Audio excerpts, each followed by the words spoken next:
বলতেছে না মা আমি তোমার সন্তান বাইজিৎ, আমি বাইজিৎ বলছি তুমি দরজা খোলো, আমি তোমাকে দেখবো, তোমাকে দেখার জন্য আসছি। বলতেছে না তুমি আমার সন্তান না, তুমি আমার সন্তান হলে আমার কথা শুনতে, হাফেজ আলেম হয়ে তুমি বাড়িতে আসতে। বাইজিৎ বুস্তামি রহমাতুল্লাহ তখনও মনে করছে হয়তো আমার মা আবেগ দেখাচ্ছে, আবেগ দেখাচ্ছে, তখনই মনে করছে। কিন্তু দেখেন কি কঠিন, কত কঠিন বিষয়। বাইজিৎ বুস্তামি রহমাতুল্লাহ আলাইহি বারবার যখন দরজায় নক করতেছে, মা গো আমি তোমার সন্তান, দরজা খোলো। বলতেছে বাবা আমি দরজা খুলবো না, তোমার চেহারা দেখবো না, যতদিন পর্যন্ত তুমি হাফেজ আলেম না হবে ততদিন পর্যন্ত আমি তোমার চেহারা দেখবো না। তুমি এই মুহূর্তে আমার বাড়ির থেকে বের হয়ে যাও, হাফেজ আলেম হয়ে আমার সামনে তোমার চেহারা দেখাবে। বাইজিৎ বুস্তামি রহমাতুল্লাহ আলাইহি একদিন থাকলেন, 2 দিন থাকলেন, তারপরেও দরজা খোলে না। 3 দিন হয়ে গেছে, তারপরে দরজা খোলে না।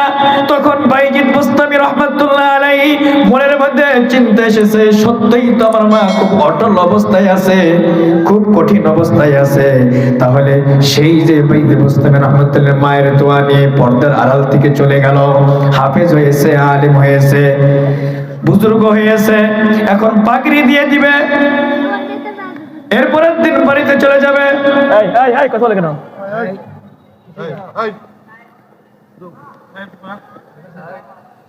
আল্লাহু আকবার। বাইজিৎ বুস্তামি রাহমাতুল্লাহ আলাইহি হাফেজ হয়েছে, আলেম হয়েছে, 12 বছর লাগে আলেম হইতে। হাফেজ আলেম হয়ে পরের দিন যখন পাগড়ি দিবে, পাগড়ি পেঁচিয়ে মার সামনে যাবে। পরের দিন পাগড়ি দিবে, রাত্রিতে তার উস্তাদ ঘুমিয়েছে, ঘুমের ভিতরে তার উস্তাদ স্বপ্ন দেখে মুহাম্মাদুর রাসূলুল্লাহ সাল্লাল্লাহু আলাইহি সাল্লাম স্বপ্নের ভিতরে তার উস্তাদের সামনে চলে এসে বলে সুবহানাল্লাহ, তার উস্তাদ চলে আসছে স্বপ্নের ভিতরে। স্বপ্ন দেখে যে আল্লাহর হাবিব মুহাম্মাদুর রাসূলুল্লাহ সাল্লাল্লাহু আলাইহি সাল্লাম বলতেছে, ও বাইজিতের উস্তাদ শোনো, আমার বাইজিৎ শুধুমাত্র হাফেজ হয়েছে, আলেম হয়েছে এমনটি নয়, মারিফতের পূর্ণ ইলমও সে হাসিল করেছে, আল্লাহর পরিচয় সে পেয়েছে। সুবহানাল্লাহ। অতএব ও বাইজিদের উস্তাদ শুনে রাখেন, শুধু হাফেজের পাগড়ি, আলেমের পাগড়ি পেছাবেন না, আরেকটি পাগড়ি দিয়ে দিবেন, সেটা হলো ইজাজতের পাগড়ি, সেটা হলো মারিফতের পাগড়িও তাকে পেছিয়ে দিবেন।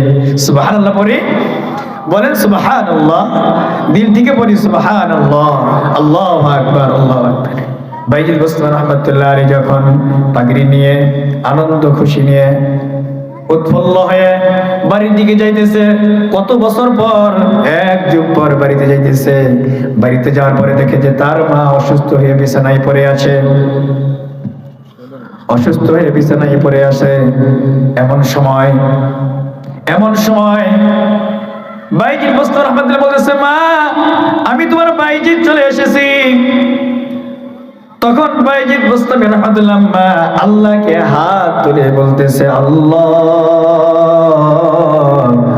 মনে বড় আশা ছিল আমার সন্তানের হাফেজ আলেমের মা হব, হাফেজ আলেম হওয়ার পরে আমার সন্তানের চেহারাখানা দেখবো, তুমি আমার সন্তানের চেহারা দেখাইলাও, তোমার কাছে অনেক শুকরিয়া। তবে আল্লাহ তোমার কাছে একটা দোয়া করি, আমি তো ঘরে পড়ে আছি অসুস্থ, এখন যদি তুমি আমাকে বাঁচিয়ে রাখো তাহলে আমার খেদমত করতে গিয়ে বাইজিৎ দিনের খেদমত করতে পারবে না, তোমার কাজ করতে পারবে না, দিনের কাজ করতে পারবে না।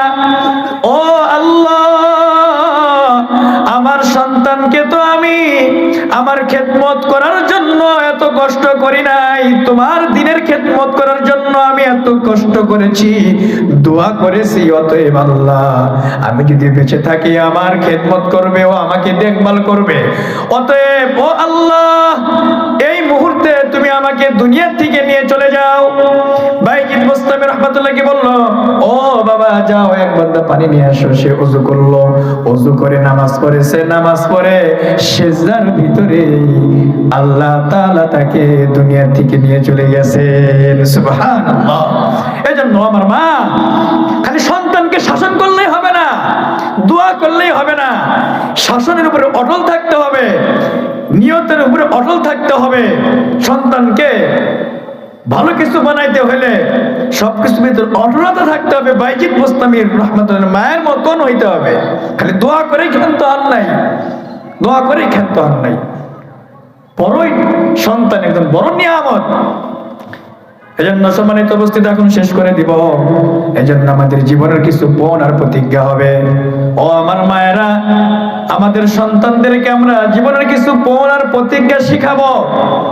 যেমন এইভাবে হযরত লুকমান আলাইহিস সালাম তার সন্তানকে শিখিয়েছিল, ওয়াইদ ক্বালা লুকমানু লিবনিহি ওয়া হুয়া ইয়াইযুহু ইয়া বুনাইয়া লা তুশরিক বিল্লাহ।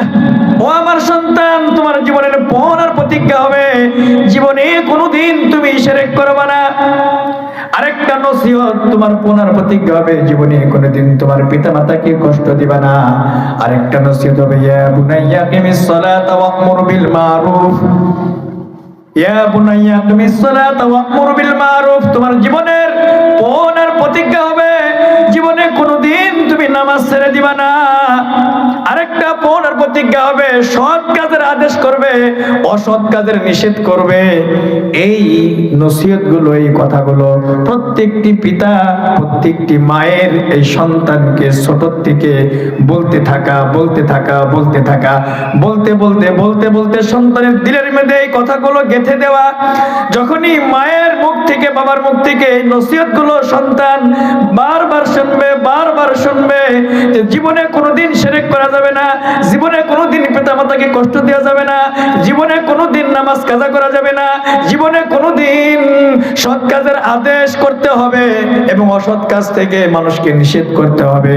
এই যে লুকমান আলাইহিস সালামের নসিহতগুলো আমরা বারবার সন্তানদেরকে করি, আর যদি আল্লাহর কাছে দোয়া করি, আর যদি অটল করে ধরে রাখি, তাহলে আমাদের সন্তানেরা হবে জামানার বড় হাফেজ, জামানার বড় আলেম, জামানার বড় পীর আর বুজুর্গ হবে।